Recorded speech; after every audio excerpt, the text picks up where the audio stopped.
Temos que começar, porque o pessoal já entrou e aqueles que não entraram estão entrando. Então,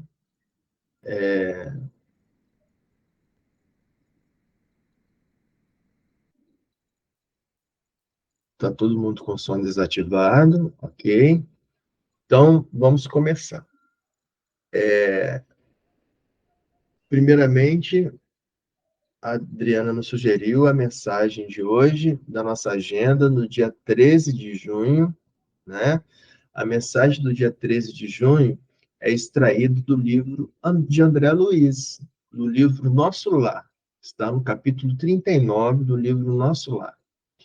Então, a mensagem de hoje da agenda é: todo problema que tortura a alma pede cooperação amiga para ser resolvido. Todo problema que tortura a alma pede cooperação amiga para ser resolvido.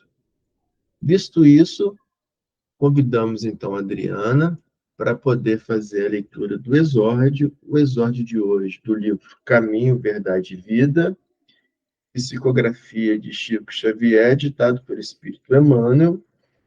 Encontra-se na página 263, o capítulo é 124, intitulado Como Firmeza de Fé. Adriana, pode ficar à vontade. Boa noite a todos. Capítulo 124, Firmeza de Fé. Traz a seguinte epígrafe: E os que estão sobre a pedra, estes são os que, ouvindo a palavra, a recebem com alegria. Mas, como não têm raiz, apenas creem por algum tempo, e na época da tentação se desviam. Jesus. Está em Lucas, capítulo 8, versículo 13.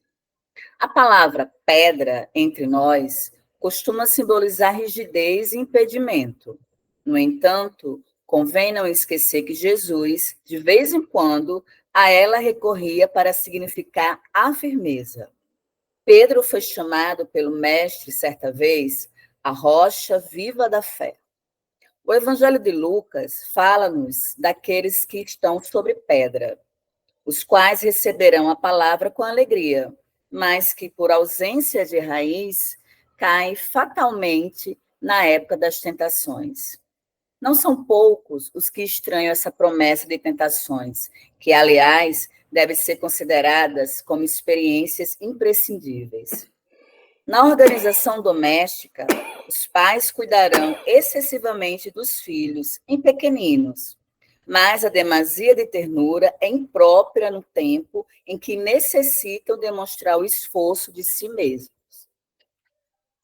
Chefe de serviço ensinará os auxiliares novos com paciência e depois exigirá com justiça expressões de trabalho próprio.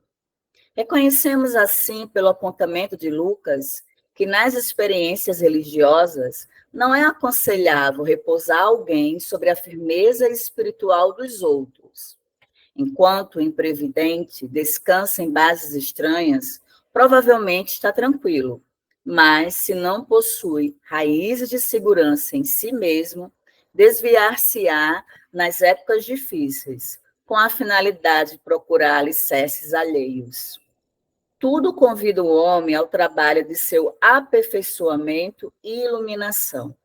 Respeitemos a firmeza de fé onde ela existir, mas não obtemos a edificação da nossa, para a vitória estável. Que assim seja. Graças a Deus. Que assim seja, graças a Deus. Obrigado, Adriana, pela leitura do exórdio. Então, harmonizados que estamos pela leitura do exórdio, nós convidamos a Liana para proferir a prece de início.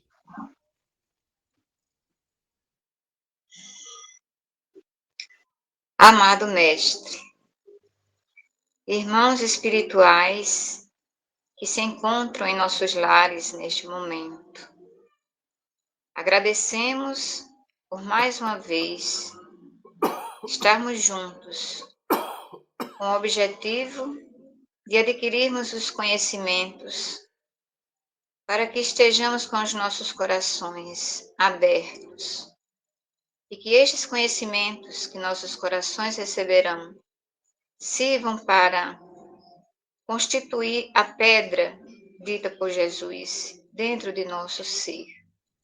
Que possamos aprender as mensagens do Cristo e, além dessa aprendizagem, possamos colocá-las em prática, porque reconhecemos que não só o conhecimento pode fazer com que busquemos a nossa evolução, mas principalmente com a prática cristã no nosso dia a dia. Que esta noite de estudos traga para cada um de nós a capacidade de usarmos as nossas experiências e os nossos conhecimentos para a elevação espiritual que tanto almejamos, nos aproximando de Ti, Senhor, em cada ação nossa, neste planeta Terra, de provas e expiações, que possamos, a cada dia, ter a Tua presença em nosso meio. Que assim seja. Que assim seja, graças a Deus. Obrigado, Liana, pela prece de início. Então, estamos harmonizados para poder dar reinício ao nosso estudo do livro Missionários da Luz. Então, vamos lá. Então, pelas informações que a Adriana me passou, né, nós paramos aqui no item 9.9, tá? O item 9.9 no meu livro está na página 107, certo? Então, vamos começar então a leitura. A paixão do fenômeno pode ser tão viciosa e destruidora? Todos acharam? Acharam? Está lá no início, né, da página. Então, nós temos Alexandre continuando a palestra que ele está dando para aqueles irmãos que se encontram naquele centro espírita, onde ele foi dar a palestra, né? Irmãos encarnados e desencarnados, escutando a palestra de Alexandre.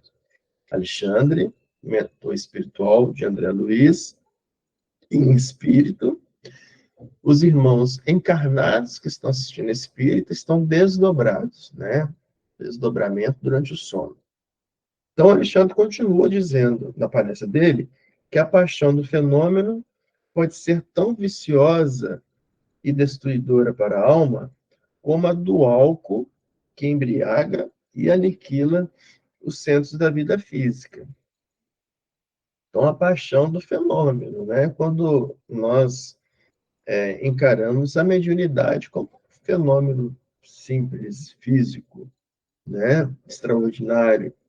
Então, ele está falando, vosso jogo de hipóteses, na maioria das circunstâncias, não passa de dança macabra dos raciocínios, fugindo às realidades universais e adiando indefinidamente a edificação real do espírito, né? Então, as hipóteses que nós formulamos a respeito da mediunidade, sem adentrarmos a fundo, né, no estudo, então, nós podemos cair em armadilhas quando nós tentamos fazer isso.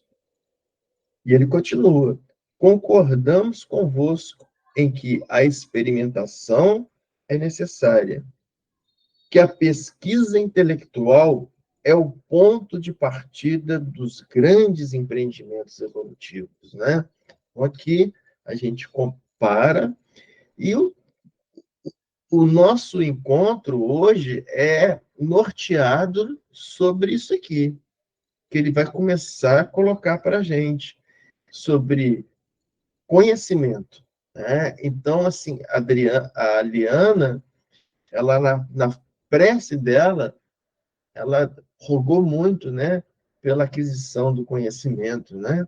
Então, colocou o conhecimento como tema central da prece, porque hoje o tema central nesse pedaço do livro que Alexandre está nos propondo é nós refletirmos sobre a aquisição e a importância da aquisição do conhecimento para nós, tá?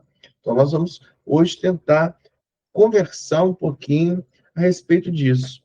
No próprio exórdio lido pela Adriana, né, Emmanuel nos fala isso. Quando, no penúltimo parágrafo do exórdio, né, Emmanuel nos diz que tudo convida o homem ao trabalho de seu aperfeiçoamento e iluminação. Tudo convida o homem ao trabalho de aperfeiçoamento e iluminação. Esse trabalho de aperfeiçoamento e iluminação é o trabalho de aquisição do conhecimento também, tá? É o trabalho de aquisição do conhecimento, a importância de nós adquirirmos o conhecimento, e nós vamos conversar um pouco mais a respeito disso, tá? Então, oi, Adriana. Só um comentário. Assim que eu gosto, né? Não resista aos espíritos. Então, agora que eu estou conseguindo, assim, conectar, porque para mim, pela manhã, quando eu estava recebendo a leitura do exórdio, veio para abrir o livro dos médios, na página 95, questão 71, que fala na inteligência. Isso. Agora que eu estou entendendo. Então, mais na frente, quando for propício, aí eu faço a pergunta. Tá. Acho que mais na frente um pouquinho.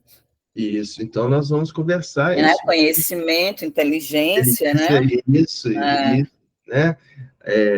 O pré-requisito para o homem encarnar, né, para o espírito encarnar pela primeira vez, é o aparecimento da inteligência. O aparecimento da inteligência, né? Por que o espírito não encarnava no Homo neanderthalense, que é antes do Homo sapiens? Porque o Homo neanderthalense, como outras variedades do gênero Homo, né, ainda não tinha adquirido a capacidade da consciência. A capacidade da consciência ela vai ser expressa no Homo sapiens, né? No Homo sapiens. Então, é importante nós conversarmos a respeito disso, né? A pesquisa intelectual é o ponto de partida dos grandes empreendimentos evolutivos. Então, pesquisa intelectual é aquela pesquisa que nós adentramos para enriquecer o nosso intelecto, né? O nosso intelecto é a nossa capacidade cognitiva, é o que nós armazenamos de isso que é intelecto, é o que nós armazenamos de informações úteis para que nós possamos aplicar a nossa vida, né? Isso que é o intelecto. Se a gente armazenar informações não úteis, não constitui intelecto, né? O intelecto constitui de armazenamento de informações úteis. E aí nós trazemos um pouco sobre a Revista Espírita, né? Então, lembrando que a Revista Espírita é uma série de publicações de Kardec, a partir de 1859, de artigos que Kardec publicara mensalmente a partir de 1859. Então, lembramos que o Kardec lançou a primeira obra espírita, o Livro dos Espíritos, em 1857. Né? Depois ele vai e começa a lançar a Revista Espírita. Então, na Revista Espírita, já de 1860, de outubro de 1860, a Revista Espírita, que é conhecida também como Jornal de Estudos Psicológicos, tá? Ela traz para a gente uma informação bacana da espiritualidade, né? Então, que a Revista Espírita ela era feita assim, reuniam os médios, né? E os médios colocavam a opinião trazida por vários espíritos. Então, nessa revista de outubro de 1860, a espiritualidade traz a informação de que tudo quanto depende de nossos próprios esforços, de nossas pesquisas intelectuais, não nos pode ser revelado sem infração da lei divina que obriga o homem ao trabalho, não é? Então, o que é isso? A primeira lei é a lei da adoração, a segunda é a lei do trabalho. Então, a aquisição do intelecto, ela tem que ser em consonância com a lei divina. O que é? Trabalho. Então, nós vamos falar um pouco nisso mais para frente, mas o espírito, ele nasceu simples e ignorante. Ignorante no sentido de ser não conhecedor. Somente pelo trabalho, ou seja, pelo esforço próprio, é que o espírito começa a adquirir conhecimento. Aqueles que não procuram conhecimento ficam estagnados. Ficam estagnados. Então, por isso que ele está falando que o resultado das nossas pesquisas intelectuais depende dos nossos próprios esforços, consoante a lei do trabalho, da lei divina. Esperemos com recolhimento as grandes coisas que vão acontecer. E aí ele cita uma frase em latim que é renovabunt faciem terrae. O que é isso? Renovarão a face da terra. Então, primeiro, está falando sobre o intelecto, a aquisição do intelecto, a pesquisa intelectual. E com isso, mencionando a renovação da face da Terra. O que é a renovação da face da Terra? Não é mudança de status planetário para o mundo de regeneração, né? Então, é o progresso intelectual que leva ao progresso moral, né? O progresso intelectual acompanhando, levando o progresso moral. Então, renovação da face da Terra. Mas é interessante que esse renovarão a face da Terra, né? Renovável tu face terrae. Então, essa expressão, ela está lá nos Salmos. Está lá no Salmo 104, mais especificamente no versículo 30, onde o salmista diz: envia o teu espírito e renovarás a face da terra, né? Então, é isso, a ascendência espiritual e a renovação da face da terra, né? A Revista Espírita, nós comentamos de outubro de 1860, mas 2 meses depois, em dezembro de 1860, né? A outra Revista Espírita, de dezembro de 1860, ele traz para a gente o seguinte: a pesquisa das causas é um ponto importante, que se liga diretamente ao estudo da ciência e entra no quadro dos trabalhos da sociedade. Todas as partes da ciência devem ser elucidadas. E estão mostrando o seguinte para a gente, né? A necessidade da pesquisa intelectual, da necessidade de nós embrenharmos nesse ponto da aquisição de conhecimento para fazer com que a ciência brilhe em nós. Ciência é estudo, significa estudo, isso que é ciência, é estudo. Estudar o quê? Estudar tudo. Tudo. Para a gente estudar tudo, a gente começa estudando o que seja interessante para nós, né? Por isso que um dos pilares da doutrina espírita é a ciência. O segundo pilar é a filosofia. Por quê? Filosofia é ser amigo do saber. Ou seja, é quando a gente permite que a ciência faça bem à humanidade. Isso é ser amigo da ciência, né? Pois não? Alguém? O Guto. Isso. Bom,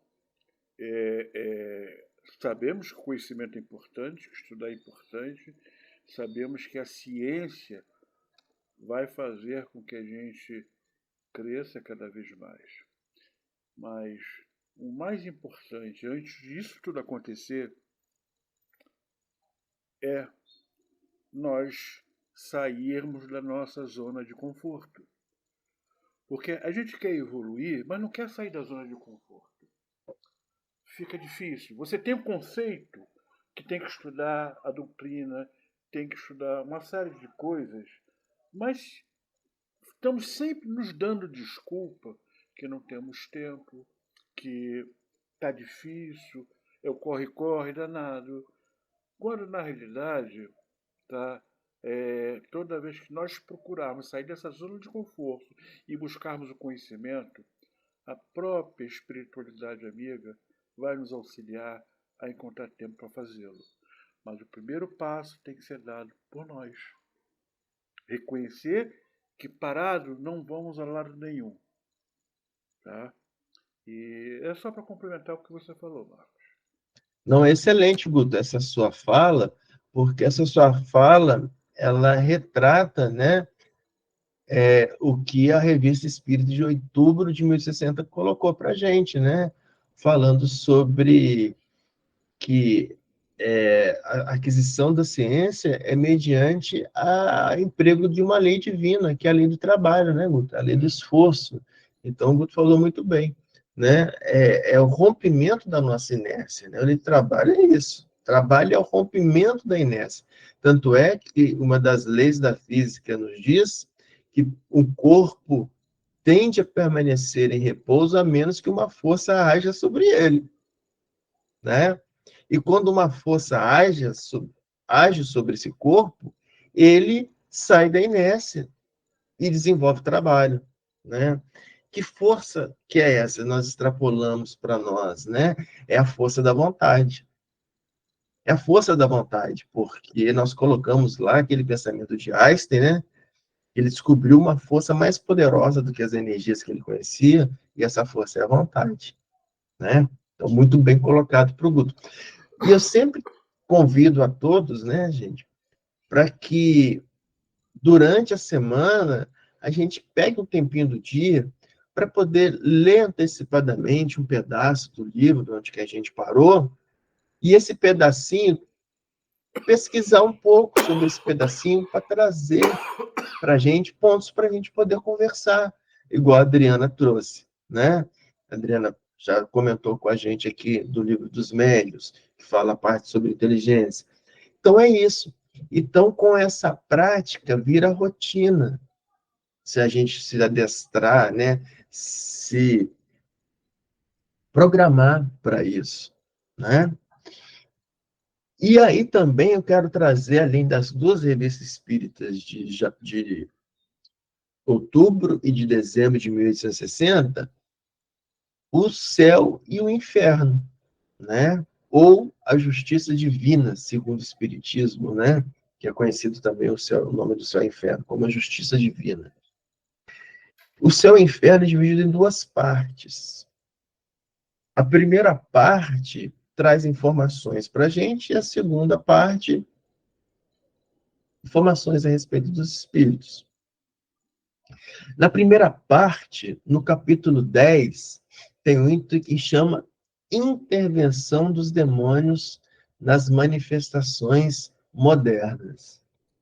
Eu gosto muito dessa parte, porque sempre quando a gente fala em intervenção dos demônios, né, dá um calafrio na gente, né? Pensando que demônio seria um espírito das trevas, ou um espírito trevoroso, né? Na verdade, Demo, na antiguidade, era gênio. Demo, na antiguidade, é gênio. Só que distorcemos o conceito de demônio, né? Era gênio. E nesse tópico do livro entre o céu e entre o céu e o inferno, nesse capítulo 10, a intervenção dos demônios nas manifestações modernas, ele diz o seguinte, que a ciência é obra do gênio. Então, o que é o gênio? Gênio, ou demon, né? O gênio é todo aquele que coloca a inteligência para exercitar. Todos nós, quando colocamos a ciência, a inteligência para exercitar, né, adquirindo novos conhecimentos, nós nos tornamos gênios, nós desenvolvemos a genialidade. Então, por isso que ele fala que a ciência, o estudo, é obra do gênio que existe dentro de nós e que precisa ser desperto. Né? Todos nós temos um gênio dentro da gente. O que é um gênio? O gênio é um modus operandi da nossa inteligência. Mas nós temos que despertar esse gênio dentro de nós. E como? Pela ciência. Não tem outro jeito. Mas ciência é o quê? É o processo onde a gente se debruça em adquirir novos conhecimentos. É isso que é ciência.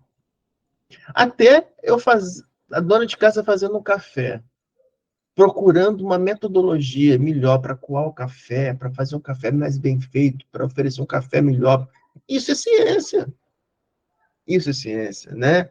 Então, a ciência, ela é obra do gênio. Então, quem está dizendo isso é Kardec, no livro Céu e Inferno.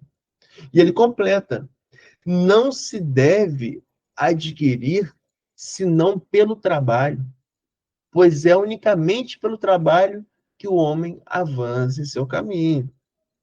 Então, não tem como, né, nós adquirirmos verdadeiro conhecimento se nós ficarmos em estado de prostração, na inércia, igual o Guto falou, sem rompermos, né, essa tendência ao repouso.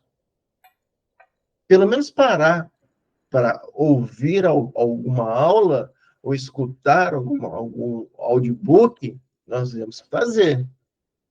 E, além disso, nós temos que ter o interesse em assimilar, porque muitas vezes a gente só parar para escutar, entra num ouvido e sai no outro, né? Então, por isso que é o trabalho. É a operação da lei divina em nós. Alguém quer falar algum comentário a respeito disso? Não? Tá. Eu acho que cabe agora, Marco. Cabe em qualquer hora, Adriana. Na hora que o seu coração falar. Tá bom. Está na página 71, a pergunta é: a inteligência é atributo do princípio vital? Aí ele fala: não, pois que as plantas vivem e não pensam, só tem vida orgânica. Aí na letrinha miudinha ele vai explicar, né, o que é inteligência. Comentário Então, de Kardec, né? o comentário de Kardec. Então, eu Esse é o vou livro dos comentar. Espíritos. Isso, É o livro dos Espíritos. Questão Isso. 71. Questão 71. Então, eu vou Só para para o a gente situar. comentário. A Isso. questão 71 está dentro das causas primárias. Causas primárias. Primeira parte do livro dos Espíritos, não é isso? Isso, exatamente. Então, para você ver como que o entendimento da inteligência é uma causa primária para que a gente possa avançar no Espiritismo. Então, é assim que Kardec faz. Kardec coloca, ó, primeiro eu vou te dar umas causas básicas para você tentar começar a compreender essas causas básicas. A partir daí, você vai ter condição para ir para a parte segunda, para tentar compreender o mundo dos espíritos. Só depois você vai ter condição de ir para a parte terceira para entender as leis morais. Né? Pois não, Adriana. Tá bom. Então, Kardec explica: a inteligência é uma faculdade especial, peculiar a algumas classes de seres orgânicos, e que lhes dá, com o pensamento, a vontade de atuar, a consciência de que existem e de que constitui uma individualidade cada um, assim como os meios de estabelecerem relações com o mundo exterior e de promover as suas necessidades. Então, aí mais na questão 72, ele pergunta: qual é a fonte da inteligência? Qual é a fonte da inteligência? Aí responde: a inteligência universal. Né? Aí diz: poder-se-ia dizer que cada ser tira uma porção da inteligência dessa fonte universal e a assimila, como tira e assimila o princípio da vida material? Aí ele fala: isto não passa de simples comparação, todavia inexata, porque a inteligência é uma faculdade própria de cada ser e constitui a sua individualidade moral.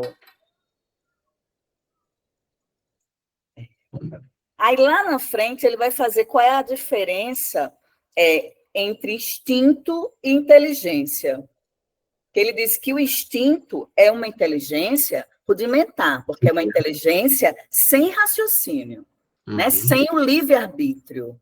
Por isso que o animal tem o instinto e o homem tem a inteligência. E o homem tem a inteligência, né? Então, aí ele fala desse fluido, que a inteligência, ele faz parte desse fluido, é o do fluido universal que ele está falando. Isso. É. Muito bem. Então, Guto, já passo para você, só para não perder a questão aqui. Então, a Adriana falou da inteligência, né, que é extraída do fluido universal. Né? E é isso mesmo, por quê? Porque antes, na origem de tudo, né, nós tínhamos o princípio inteligente. Né? O princípio inteligente, ele está lá nos átomos, né, que constituem os seres minerais, as partes orgânicas, os minerais, a parte orgânica, tem o princípio inteligente. Né? Então, esse princípio inteligente é extraído do fluido vital divino.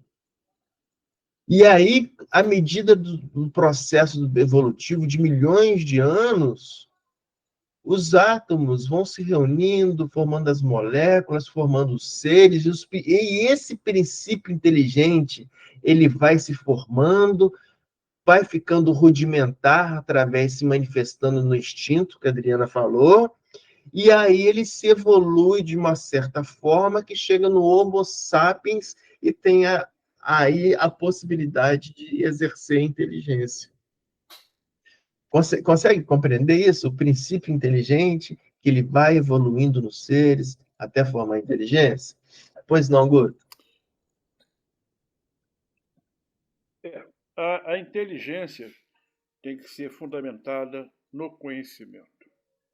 O conhecimento é adquirido com esforço de cada um.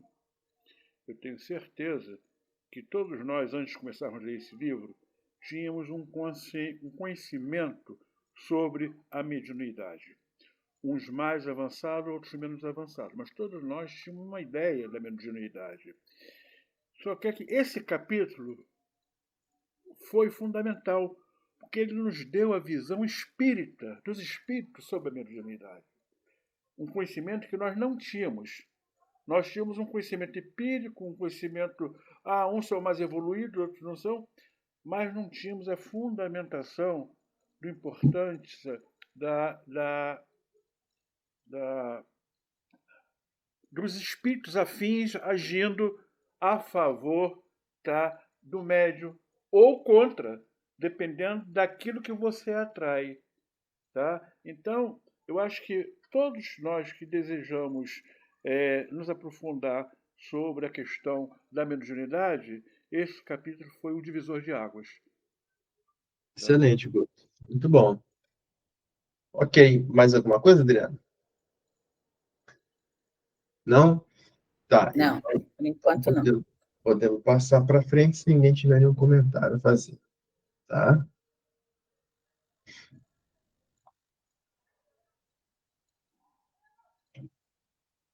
Então, a pesquisa intelectual é o ponto de partida dos grandes empreendimentos evolutivos, que a curiosidade respeitável é mãe da ciência realizadora. Né? Então, a curiosidade respeitável é a mãe da ciência realizadora. Então, a curiosidade, gente, é o que nos instiga a poder exercer a nossa inteligência. A curiosidade é isso, né?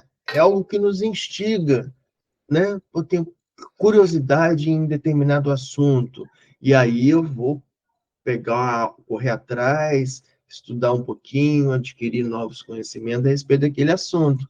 Então, a ciência, ela é movida também pela curiosidade, por isso que fala que a curiosidade respeitável é mãe da ciência realizadora, né? Na própria Revista Espírita, agora já de 1868, de abril de 1868, traz para a gente que a curiosidade é tanto mais superexcitada quanto mais a pessoa é cercada e estima de consideração. Cada um quer saber o porquê e o como. Conhecer a fundo, interrogar, ler, e eis que uma multidão de pessoas que jamais se teriam ocupado com o espiritismo são levadas a conhecê-lo, né? Estão mostrando aí a importância da curiosidade para chegar no espiritismo. Isso As perguntas, né? As O questionamento, né? André Luiz, ele, em várias passagens, ele faz várias perguntas para Alexandre, né? Por que isso? Por que aconteceu dessa forma? Né? Movido pela curiosidade. Na segunda-feira, eu dei uma palestra lá no Manuel Nicodemos sobre Eurípides Barçanufo, né? Convido aos amigos que não assistiram, se puder assistir a palestra. Na vida de Eurípides Barçanufo, no início ele era católico, né? Era coroinha, desde pequenininho. Fundou a congregação de São Vicente Paulo, na Igreja Católica, em Sacramento. Mas onde que eu quero chegar? Quero chegar ao seguinte: em um determinado momento da vida dele, quando ele estava com seus 17 anos, na rua, ele é interpelado por um padre amigo dele, que os padres gostavam muito dele, que ele era muito dedicado à igreja. Esse padre chamado Teodoro. E o padre Teodoro tira e dá um presente para ele. E o presente é o Evangelho, no Novo Testamento. E o padre Teodoro pede para ele não falar para ninguém. Por quê? Porque isso ocorreu em 1901, no início do século XX. Tenho que lembrar que no início do século XX, não era permitido ao público leigo, ou seja, a quem não era padre, quem não era sacerdote, ler o Evangelho. Era proibido. Né? Isso só foi permitido a partir de 1965, com o Segundo Concílio da Igreja Católica, no Vaticano. Só em 1965. Então, até então, não era permitido. E o padre Teodoro falou assim: não fala para ninguém que eu te dei esse livro, porque não pode e tal. E aí, Eurípides lê o Evangelho que ele não conhecia. Ele conhecia somente através das palavras dos padres na missa. Né? Então, é a monopolização do conhecimento, né? Por isso que não era permitido. A monopolização do conhecimento. Mas aí ele lê e fica maravilhado com os ensinamentos do Cristo, aquele ensinamento que ele não teve, né? Não teve. Por quê? Porque o conhecimento que ele tinha era dos padres, eram amigos, mas, porém, superficiais naquilo que poderiam passar do conhecimento do Cristo. Então, ele debruça e fica maravilhado, mas uma coisa ele fica com ponto de dúvida. Olha a curiosidade aí. Ponto de dúvida. Ele não entendia, não conseguiu entender bem sobre o capítulo 5 de Mateus e o capítulo 6 de Lucas, que fala sobre o Sermão da Montanha. Sermão da Montanha por Mateus, Sermão da Planície de Lucas. E aí ele vai procurar o padre Teodoro. Ele fala para o padre Teodoro, assim: padre, eu entendi o Evangelho, compreendi Cristo, a beleza do Cristo, o ensinamento, mas o Sermão da Montanha eu não compreendi na parte que Cristo promete essas maravilhas para todas as pessoas, todos os sofredores, e a maioria dos sofredores morrem sem conhecer o próprio Cristo, sem conhecer os ensinamentos do Cristo, por exemplo, porque o Evangelho era proibido, né?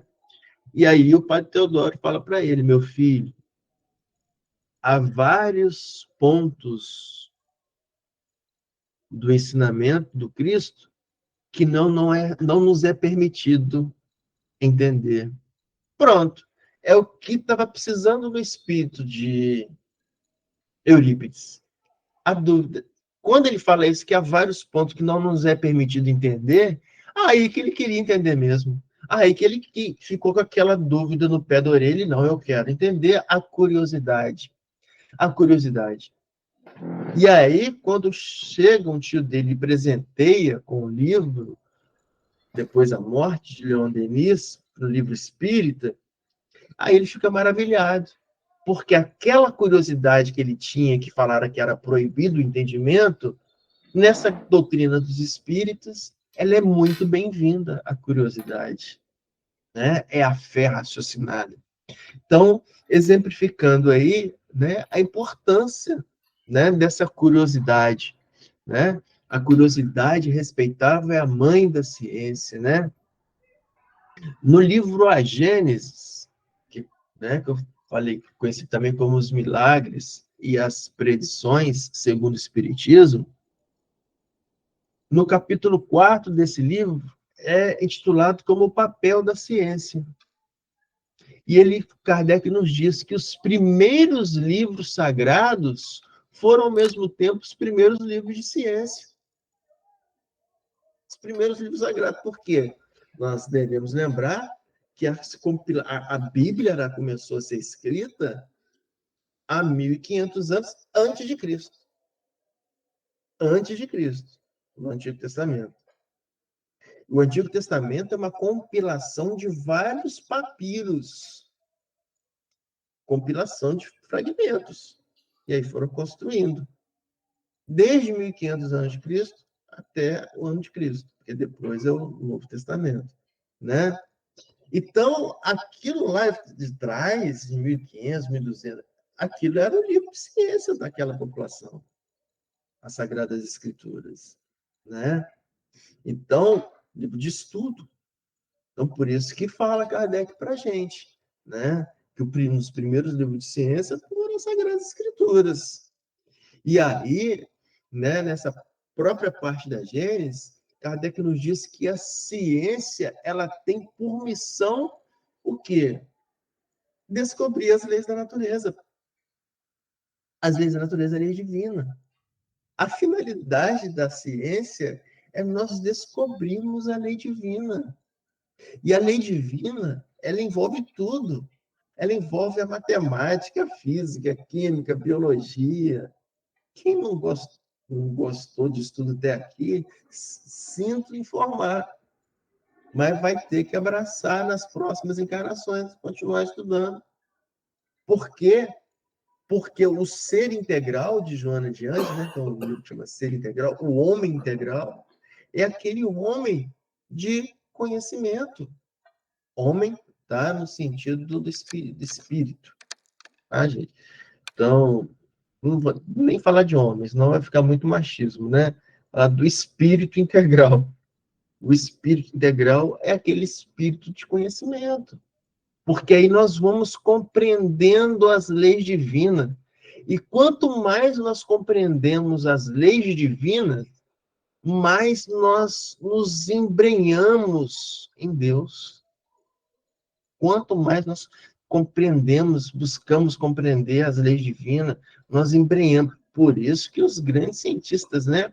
Einstein era um, que era ateu, e no final ele via que quanto mais ele estudava, mais ele aproximava de um Deus que ele não acreditava.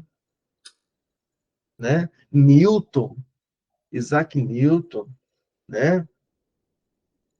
Dizendo que Platão, Sócrates dizendo que o que ele sabe é uma parte infinitesimal do mundo que ainda tem que conhecer. Sócrates dizendo isso, né? Então, é isso. A ciência tem por missão descobrir as leis da natureza. As leis da natureza são as leis divinas. Ok? Se alguém não tiver nada a comentar, vamos continuar.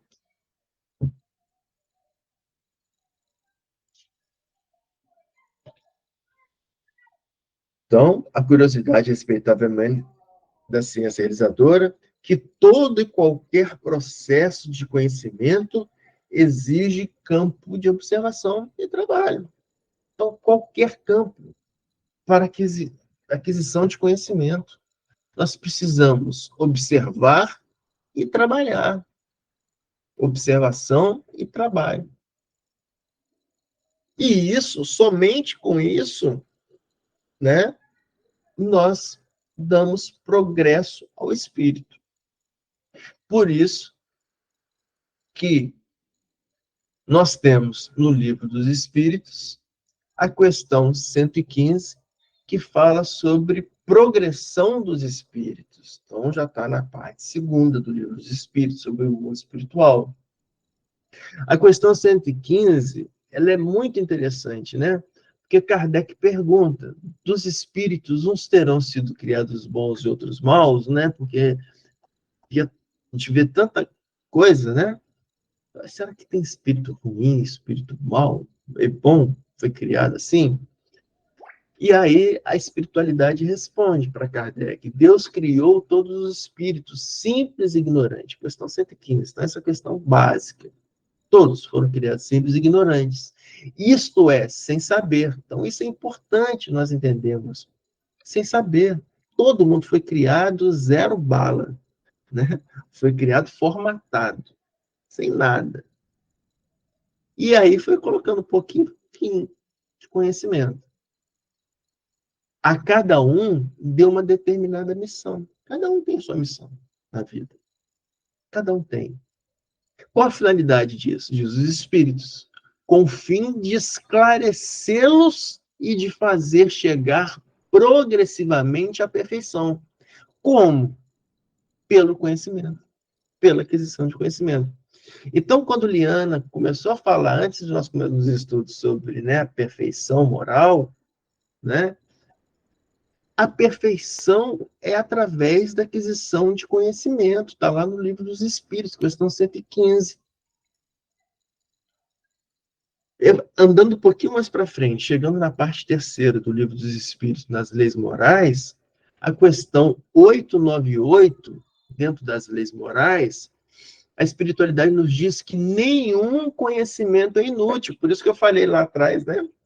Nós temos que aprender tudo. Começamos pelo que aquilo que nos seja mais aprazível. Então, nenhum conhecimento é inútil. Questão 898. Todos, mais ou menos, todos os conhecimentos, mais ou menos, contribuem para o progresso. Porque o espírito, para ser perfeito, tem que saber tudo. Então, para a perfeição espiritual, tem que saber tudo. Aí nós entendemos Cristo, né? Nós entendemos Cristo. Por que Cristo sabia de medicina? Por que Cristo sabia de direito? Por que Cristo sabia das leis? Porque era o espírito mais perfeito que nós conhecemos. Ele já percorreu tudo. E o conhecimento ele é acumulativo. Né? Então, Cristo pegava lá um pouquinho de terra, molhava, passava na ferida e curava. Pegava a orelha do soldado Maico que foi decepado por Pedro. Né? Não foi isso? Pedro não decepou quando veio os soldados prender Cristo. Pedro tira, decepa.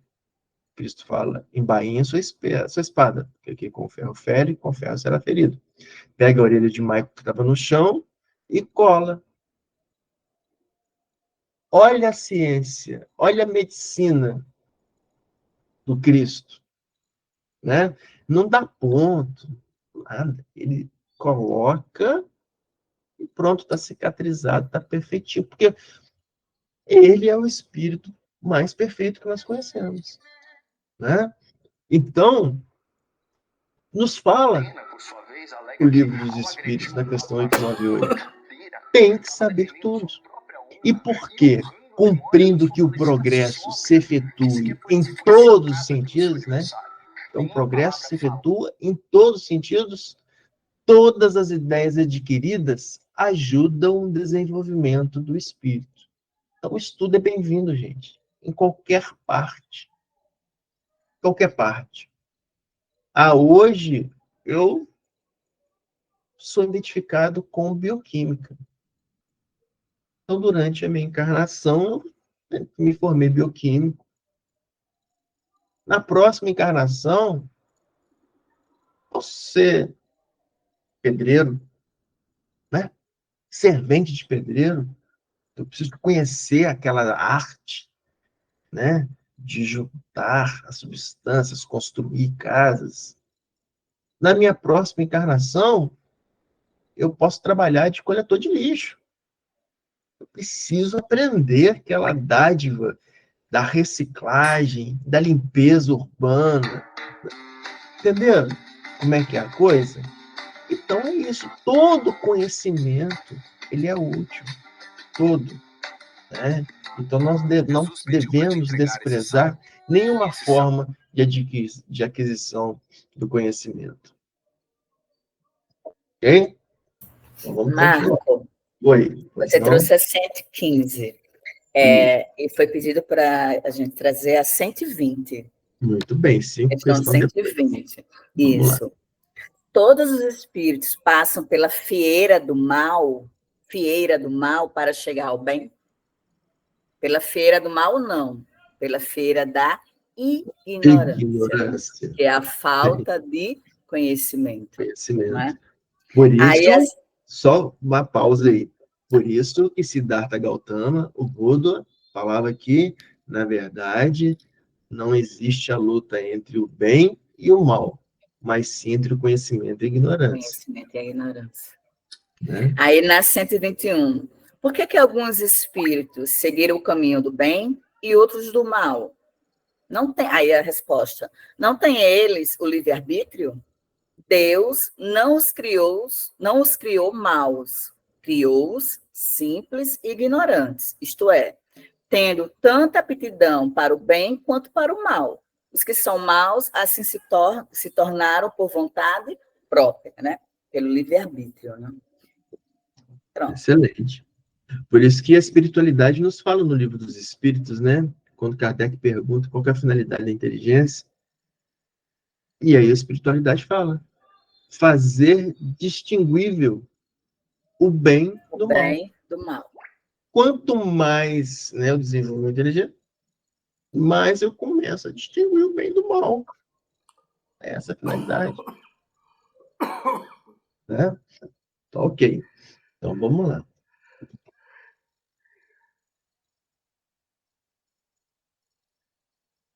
Exige observação e trabalho. Como é imprescindível o material didático nas escolas mais simples. Entretanto, urge reconhecer que os elementos de aprendizagem não devem ser convertidos pelos alunos em meras expressões de brinquedo ou entretenimento, né? Então, urge reconhecer que os elementos de aprendizagem não devem ser convertidos pelos alunos, por nós, em meras expressões de brinquedo ou entretenimento. Tá, então, vamos lá, vamos entender isso daí.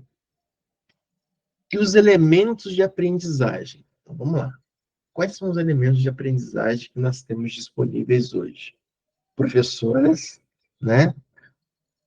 Professoras, pode ficar à vontade para nós debatermos sobre os elementos de aprendizagem, né? Então, se nós pensarmos, né, há 20 anos atrás, pouquíssimo tempo, há 20 anos atrás, e hoje, os elementos de aprendizagem que nós tínhamos há 20 anos atrás, para que nós temos, e hoje, deram um salto astronômico. Deram um salto astronômico. Então, hoje, vou citar alguns, né? Por exemplo, elementos de aprendizagem. Elementos de aprendizagem é tudo aquilo que nós utilizamos para poder adquirir o conhecimento, adquirir a informação. Então, hoje... Os dispositivos que nós temos... Pois é. Então, nós temos, por exemplo, né, na área da medicina, por citar o site PubMed. O que é o PubMed? PubMed é um site que compila todos os artigos científicos médicos no mundo. Foi lançado um artigo hoje na Inglaterra, né? O PubMed é indexado no PubMed e hoje mesmo eu puxo ele aqui onde eu estou. Há 20 anos atrás, só para dar um exemplo, 25 anos atrás, eu estava começando a fazer faculdade. Para eu fazer um trabalho científico, eu tinha que ir na biblioteca, se eu tivesse algum artigo que eu em mente ali, que eu vi no index, na relação de um index, eu tinha que pedir para a bibliotecária fazer uma solicitação e vinha pelo correio esse artigo, esperar chegar um artigo. Então, hoje, eu entro no PubMed e dá milhões de artigos na minha hora ali. Aí eu vou pesquisando. Ah, não está satisfeito? Tá. Chat GPT. Chat GPT, ele te explica tudo. Então, hoje, eu falo com o pessoal, os meninos que trabalham comigo, hoje nós não podemos ter dúvida de nada. Ou melhor, a gente deve ter dúvida de tudo, mas nós não podemos permanecer na dúvida. Podemos ter preguiça de pesquisar a dúvida. A gente não pode permanecer na dúvida. A gente deve ter milhares de dúvidas, mas a gente não pode permanecer nessa dúvida. Porque você tem na sua mão, no celular, ali, por exemplo, estou dando ideia de ChatGPT. Para tudo. Ah, estamos falando de Cristo, do Evangelho segundo o Espírito. Estamos falando de Mateus. O ChatGPT. Mateus, capítulo, o que fala? Ele fala isso. Ah, eu estou com dúvida de hérnia de disco. É isso. Tudo. Então, o conhecimento está na nossa mão. Tem um site e um aplicativo chamado Consensus. Consensus, o que ele faz? Ele, por exemplo, eu estou querendo saber sobre insuficiência cardíaca. Você lança lá insuficiência cardíaca, sabe o que ele faz? Ele puxa todos aqueles artigos lá que eu falei para vocês da publicação, cruza, te fala sobre insuficiência cardíaca e te mostra os artigos científicos principais que ele tirou para compor aquele texto. Tudo na palma da mão.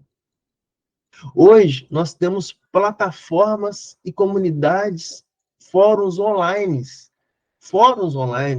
para debater qualquer assunto com estudiosos. Então, gente, vem André Luiz nessa obra e fala que urge reconhecer que os elementos de aprendizagem não devem ser convertidos pelos alunos em meras expressões de brinquedo. Por quê? Porque a grande parte dos nossos jovens hoje utiliza como brinquedo. Usa o celular apenas para diversão, né? Isso, citando o exemplo como celular. Mas o próprio chat GPT, se você... Para cópia, para plágio.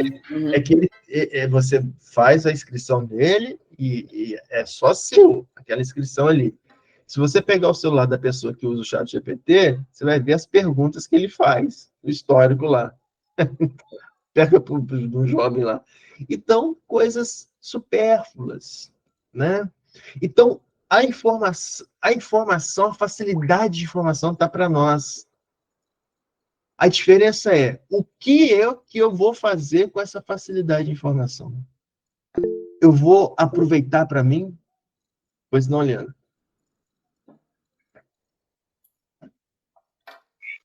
Eu só quero acrescentar aí, nessa sua reflexão, a importância de uma palavrinha que apareceu há pouco tempo aqui na leitura, que foi a importância da pesquisa intelectual, né, que é o ponto de partida dos grandes empreendimentos evolutivos. Quer dizer, para a nossa evolução é necessário que essa pesquisa intelectual aconteça.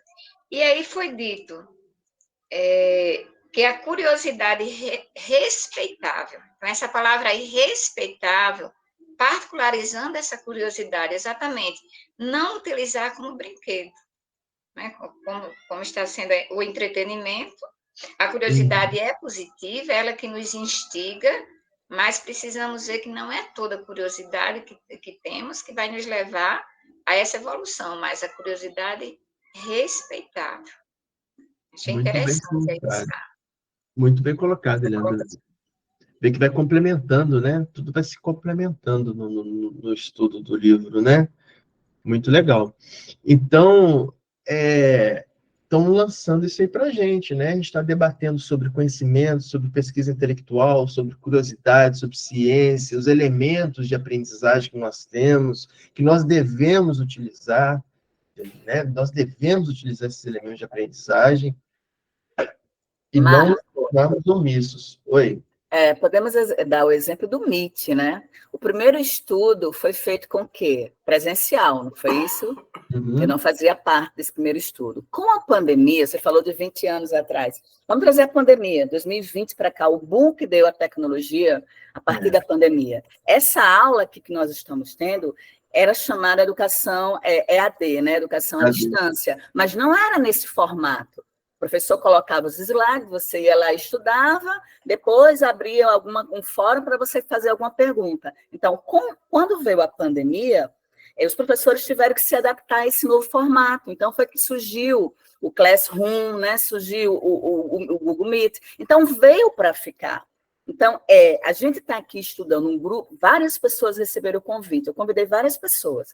A que aceitou o convite, que veio com força para ficar, foi a Eliana, né? Que veio com força realmente para ficar com a gente. Mas várias pessoas receberam o convite. Quer dizer, a facilidade, entre aspas, a facilidade está na nossa palma da mão. Se a gente não tem um notebook, a gente tem um celular. Né? Precisa só de um Wi-Fi para você ter acesso. Ou você pode assistir também no YouTube, tem os outros canais, né?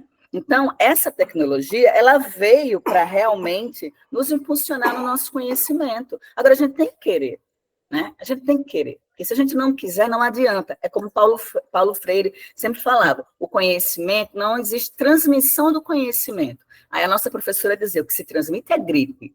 O conhecimento, ele é construído, né? Então, Paulo Freire fala isso, o conhecimento é construído, né? Então, a gente tem que querer, ter a vontade de construir esse conhecimento, porque se a gente não tiver essa vontade de construir o conhecimento, a gente fica na inércia, infelizmente, até poder acordar, né? Até que o prego comece a doer na nossa carne e a gente se levante desse prego. Verdade, muito bem colocado mesmo. E...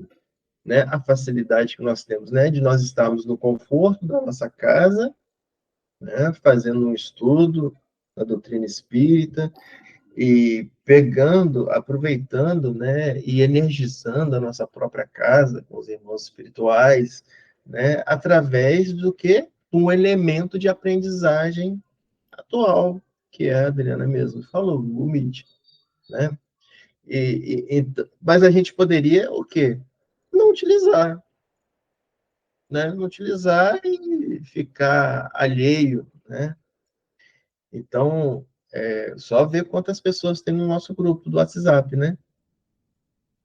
Só ver quantas pessoas tem no grupo do WhatsApp e quantas pessoas participam regularmente dos encontros, né? Então, é o trabalho, né? É o trabalho ali de a gente parar, reservar o nosso horário, mesmo cansado, sentar, conversarmos, estudarmos, debatermos, né? Então, vamos lá, vamos continuar.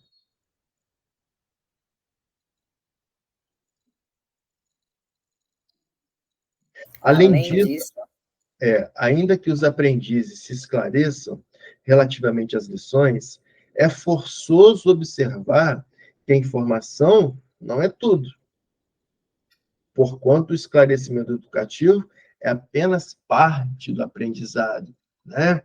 Então, as várias facilidades da aquisição de informação, né, pelos jovens, por exemplo, né, tem várias facilidades para adquirir informação, mas o que se faz com essa informação?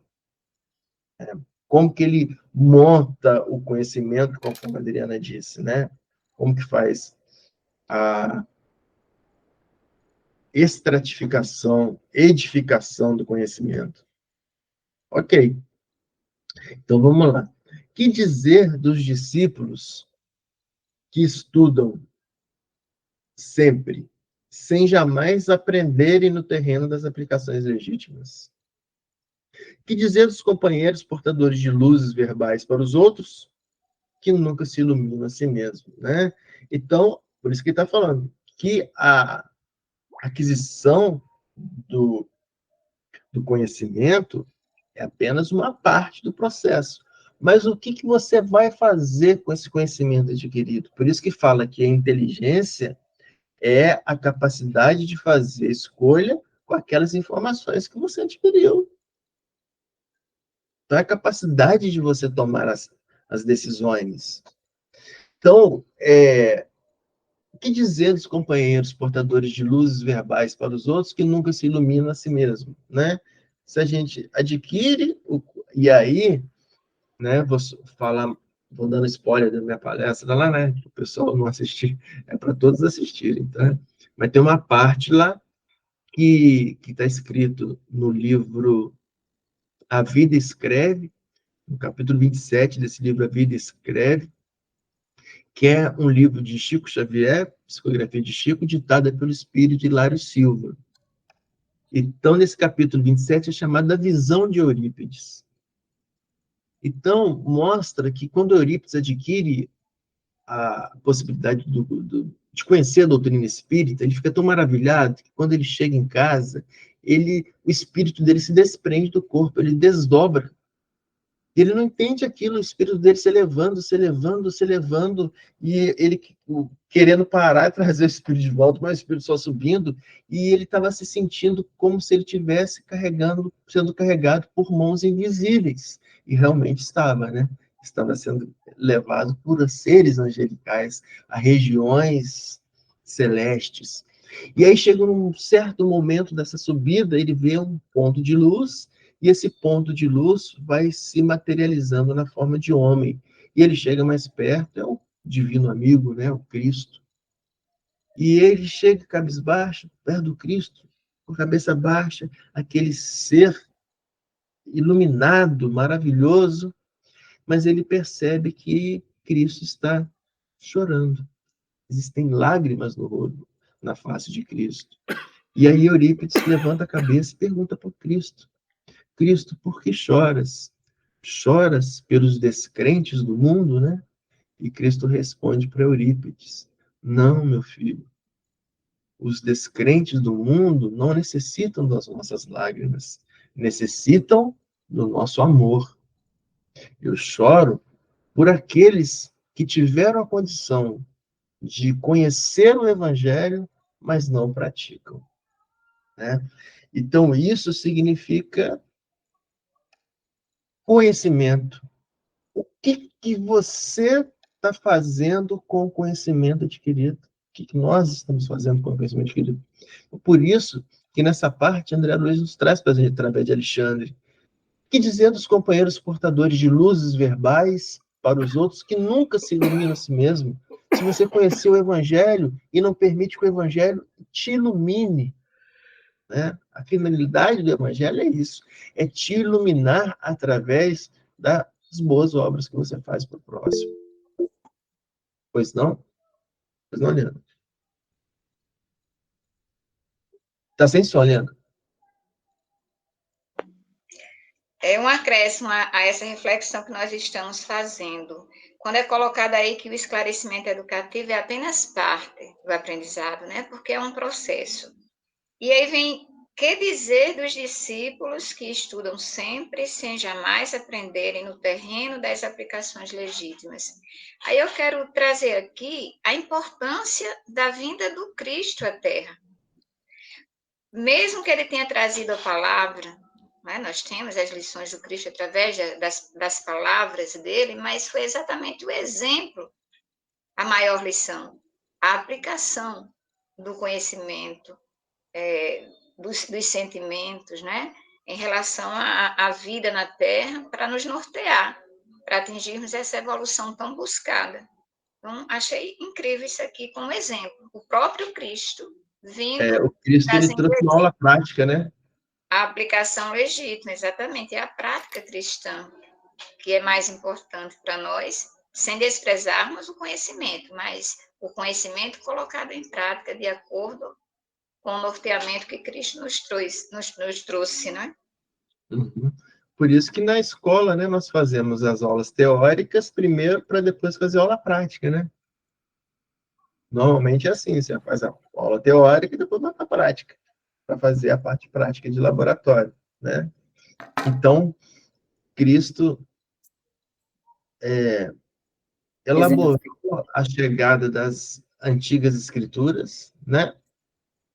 Chegada paulatina das antigas escrituras, para que depois ele pudesse vir. Por isso que ele não veio antes das Sagradas Escrituras. Porque primeiro o homem tinha que ir recebendo as instruções, recebendo, para depois ele vir e mostrar como que se aplica, como que se faz o bem para o próximo, como que sofre, né? Como que sofre e aceita o sofrimento. Então, é muito bem colocado pela Liana. Ok, então vamos lá, vamos continuar então.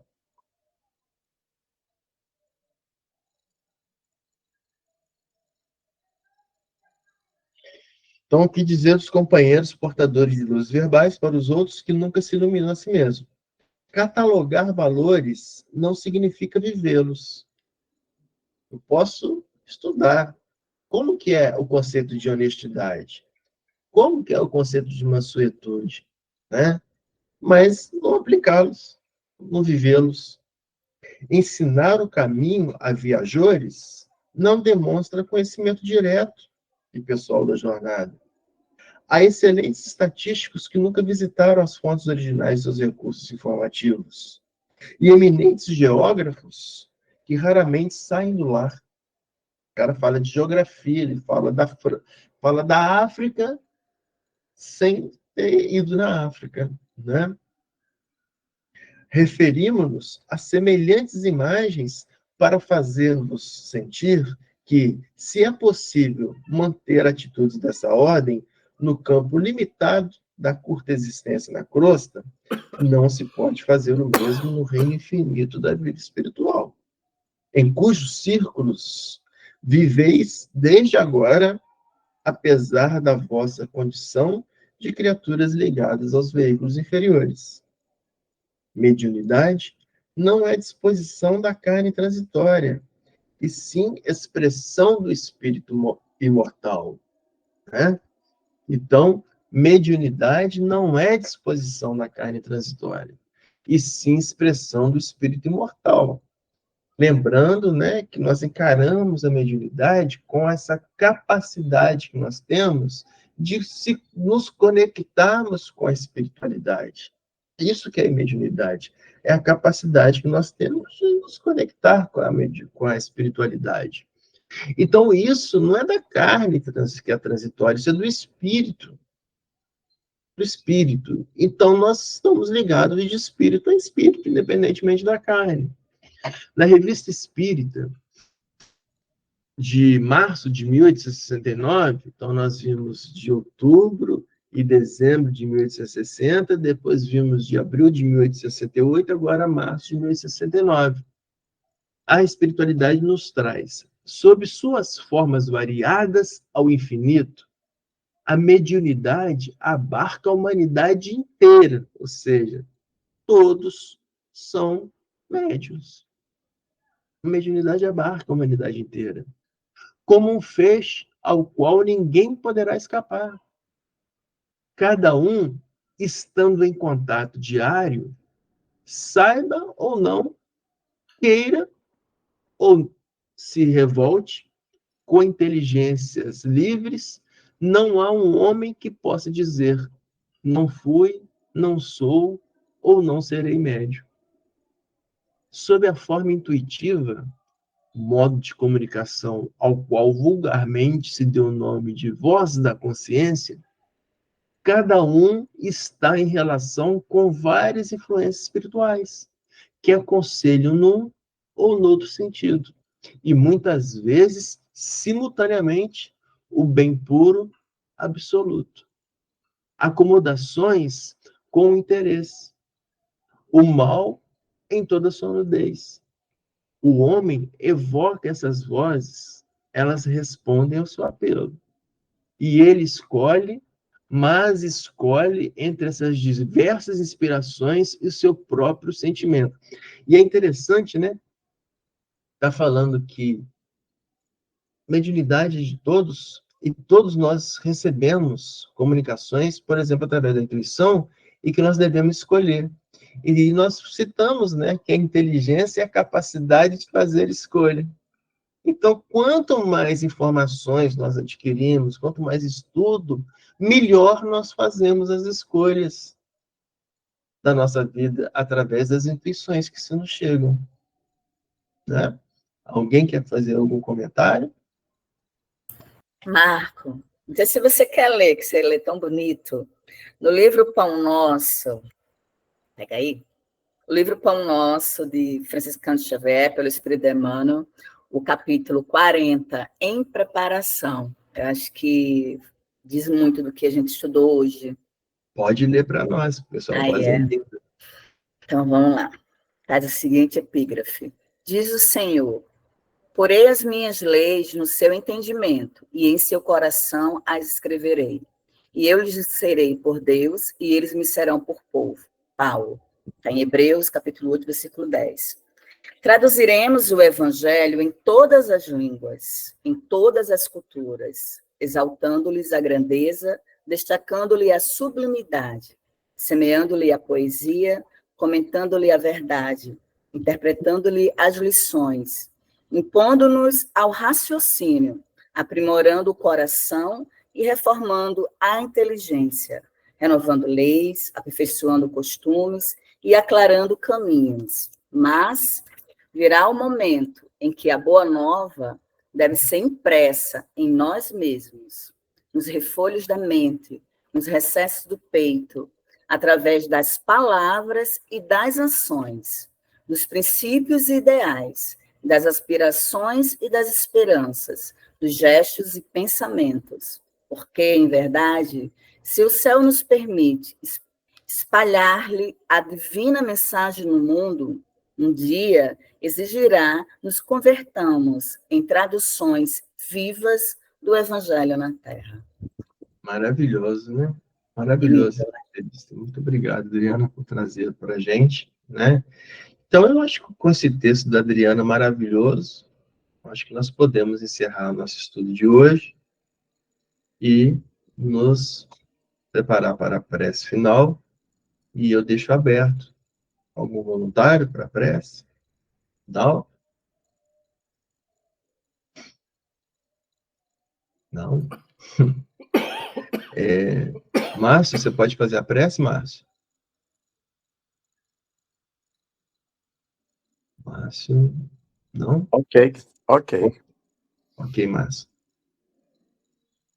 Pai amado, Pai querido, Jesus, nosso mestre, nosso guia, nosso irmão maior. Mais uma vez, estamos desenvolvendo o nosso aprendizado sobre a importância da mediunidade, a responsabilidade com que devamos conduzir as práticas mediúnicas, de forma que possamos sempre, é o objetivo maior, o amor ao próximo. Seja ele encarnado, seja ele desencarnado, possibilitando a comunicação entre os dois planos, de forma que cresça o nosso aprendizado a respeito do que o nosso irmão maior nos legou e ainda o faz através desses canais mediúnicos com os nossos irmãos que têm condições de se colocar nas condições de médiuns conscientes, médiuns responsáveis. Que possamos fazer as nossas reflexões sobre a forma com que encaramos essa faculdade e, se tivermos o dom mediúnico, possamos ajudar de forma infinita, dentro do limite de nossas forças, como diz a resposta à pergunta 642 do Livro dos Espíritos, sempre em busca de um irmão necessitado. Muita paz para todos, boa noite, e assim seja.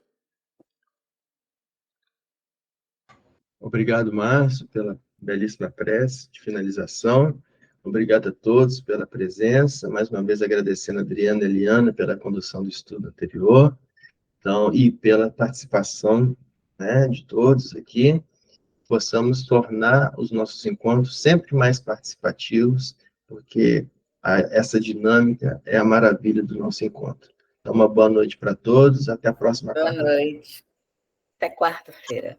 Boa Beijo. noite Boa a todos. noite. Boa noite. Boa noite a todos.